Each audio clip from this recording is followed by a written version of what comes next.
Watermelon தர்பூசணி பழம் நான் அடிக்கடி சாப்பிட்ற ஒரு பழம். ஏன் அப்படின்னா அது சாப்பிட்டாலே ஒரு மாதிரி ரெஃப்ரெஷிங்காக வந்து இருக்கும். அது ரெஃப்ரெஷிங் ஃப்ரூட் அப்படின்னே கூட சொல்லலாம்.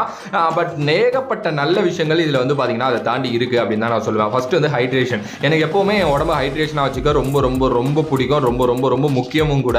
அதனால நான் ஹைட்ரேஷனாக வச்சுப்பேன். அதுக்கு வாட்டர்மெலன் வந்து பார்த்தீங்கன்னா சாப்பிடுவேன். ஏன்னா இதில் 92% ஆஃப் வாட்டர் கண்டென்ட் வந்து இருக்குது. அதுக்கு அடுத்தபடியாக வந்து இதில் அதிகப்படியான நியூட்ரியன்ஸ் இருக்குது. விட்டமின் ஏ, சி, B6 இது எல்லாமே இருக்குது. அதே நேரத்தில் வந்து பார்த்தீங்கன்னா பொட்டாசியம், மெக்னீசியம், அதுக்கப்புறம் வந்து டயட்ரி ஃபைபர் இது மாதிரி வந்து நியூட்ரியன்ஸ் கூட வந்து பார்த்தீங்கன்னா இருக்கு.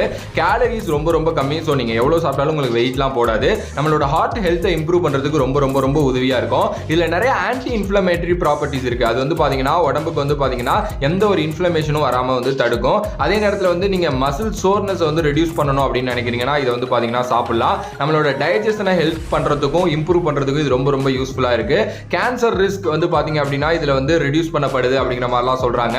நம்மளோட